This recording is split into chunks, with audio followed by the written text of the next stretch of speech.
guys, welcome back to the channel. Today's video is the best meatloaf you'll ever eat. I'm excited for this one. We tried meatloaf. James's mum made it for us. It was amazing. I'm excited to see how she does it, if it looks a bit different to the way that we had it. Yeah, I'm excited for these. We want to do cooking videos. We're back in the swing of things. Her links in the description as always, but please wait till after this video and let's check it out. It is one of the most delicious things that you can make, and making a fantastic, foolproof, delicious, flavorful meatloaf is one of the greatest joys in the kitchen. And I'm going to show you today how I make my classic American meatloaf that will leave you stunned because it's that delicious and that easy. And if you love a meatloaf sandwich, the next day it is superb. There are many ways you can make meatloaf. I grew up with a very traditional Italian meatloaf. When I grew up in Italy, my mom would always make a classic Italian meatloaf. The recipe's already been uploaded here in the kitchen, and it's totally different than an American meatloaf. However, an American meatloaf is a classic that everyone should know how to make. I have shared my recipe with you about 10 or so years ago, but it's time to bring it back, update it ever so lightly, and remind you of the goodness that it is a good meatloaf, especially with a side of peas and mashed potatoes. It's very, very hard to beat on a winter day. So let's get started. The very first thing I'm actually going to do, after getting my oven preheated to 350, which it is, I have a small skillet here with a little bit of olive oil, and to it I'm going to add my onion because I want to make sure that I cook my onion so that it gives the meatloaf not only fantastic flavor, but it also adds a little extra layer of moisture, right? Okay. We don't like a dry meatloaf, okay? I don't like true. We like it to be dry, juicy, chewy, flavorless meatloaf. I want it to be full of flavor. I want it to be really delicious, and when you bite into it, I want it to be tender. And you're gonna have to make sure you do that by adding the right amount of moisture to it. So yes, we're gonna add eggs, we're gonna add all the things, but adding some cooked down onions, it's going to give you great flavor and add to that moisture. Cut them nice and small because you want this to run all the way through the meatloaf. So just take your time and mince them. Nice fine chop. A lot of onion. All in there. And here's the thing. The goal here, I know it looks like a lot of onions, but it's just one. See, I would have cut my hand about twice now already.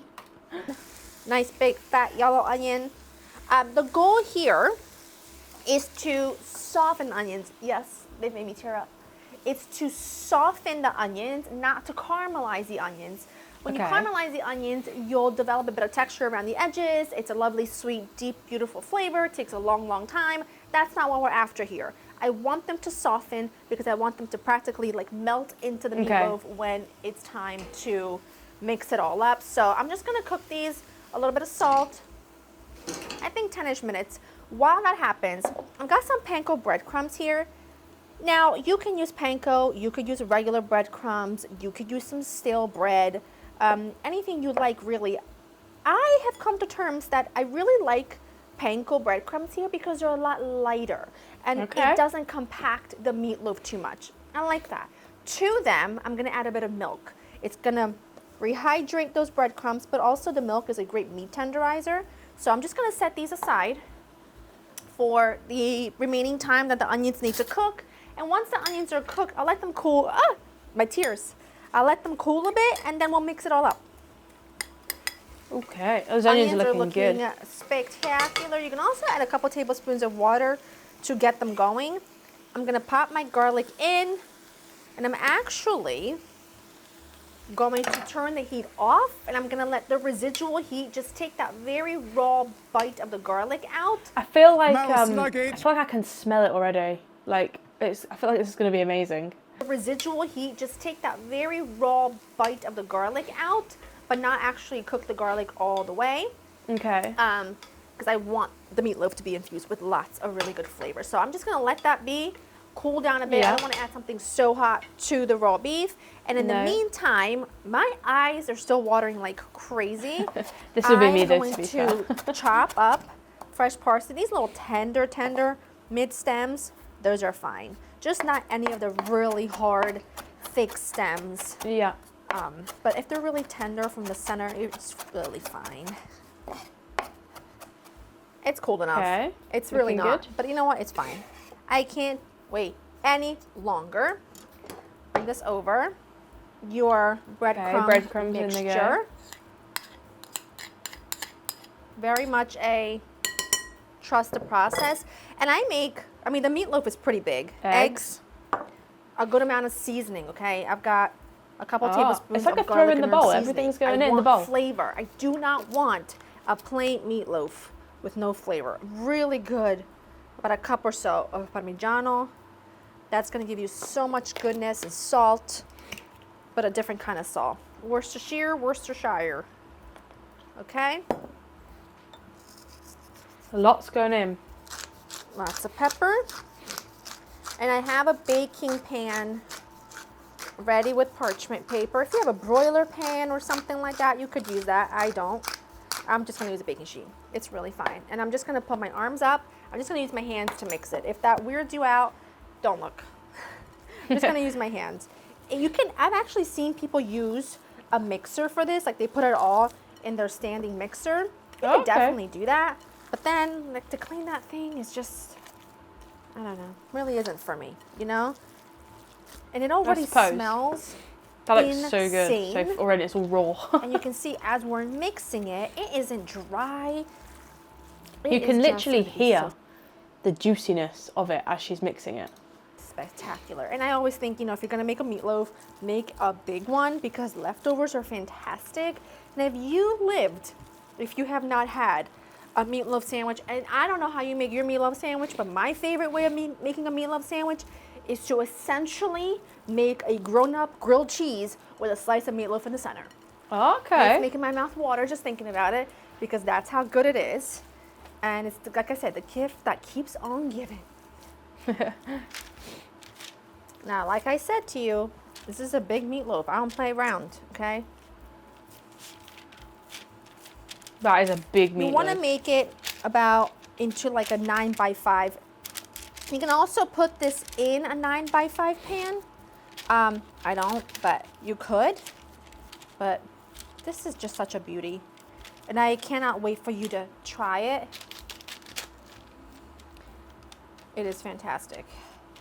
Believe it or not, so this pretty. may sound really odd. Making a good meatloaf is one of the best things that you can make if you're having family over. We had this with my in-laws not too long ago. Kids loved it. It's huge, so it's easy to make. Make, like I said, a pot of mashed potatoes and some sauteed peas. The whole family loved it. Fresh bread and butter on the side. Really, really a fantastic dinner. Okay, this is gonna go into a 350 oven. It's gonna need a total of about an hour, but I'm only leaving it in there for about 40 minutes. Yes, 40 minutes. After 40 minutes, we are gonna glaze this because I'm sorry, is it even an American meatloaf without a glaze on top? Yes, it's gonna have ketchup. It has its place, okay? I know what to tell you. Ketchup has its place. On a meatloaf, the place is right. We're gonna doctor it up because it needs a bit more flavor, a little chili, a little brown sugar, a little Worcestershire. So spectacular, but you just gotta make a glaze. But anyway, I'm gonna pop this in for 40 minutes. I'll clean up, get everything ready, then we'll make the glaze. Okay. Meatloaf was in the oven for 40 minutes. We're gonna make our glaze, and our glaze is gonna be ketchup, chili sauce, sweet chili sauce, a little bit of yellow mustard, and a little bit of brown sugar. Looking good. You're gonna mix it all together. Trust me, it's the perfect combination of sweet and tangy and flavorful. Is that gonna go all over the top? It is divine and delicious. Now, I know you could just put ketchup and you're good to go, and that has its charm. But once you try this, it's very hard to go back to just plain ketchup. It just is. I don't know what to tell you, but it just is. And I like to do it, I mean, I like to be pretty generous with it, okay? I like a pretty generous amount of glaze. And I know that it is not, this looking I don't think good, a meatloaf guys. is ever the most beautiful thing you've ever seen in your life. It's not one of those dishes that's like stunning to look at, but it's proper. It looks so tasty though. It has charm, you know? It's got that sort of quintessential home cooking, comfort appearance to it. And I think that's beautiful. I think that's beautiful. It drips down the sides. It's fine with me. I don't like to go light on my glaze. I like to be pretty generous. So that looks fantastic. That and looks back good. in it goes for 20 minutes. And after that, oh, I see one little spot that could use a little more loving. And after that, I'll let it cool slightly because you should never cut into a meatloaf piping hot, or it will quite literally just fall apart. Okay. Then we'll slice and serve.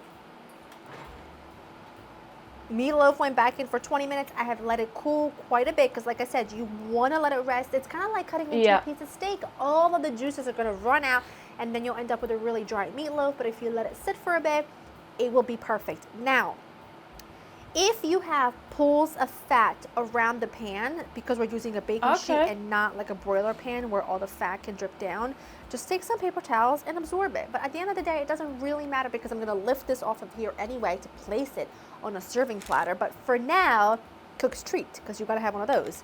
So I'm giving myself a pre-dinner slice to show you the perfection that is this meatloaf. Can you see? Oh, looking good. Can you see? Oh my God, you can see all the bits. You can see how juicy it is there. That looks so good. Hold on. Of course, can you see? And then I give it to you, and I plop it down.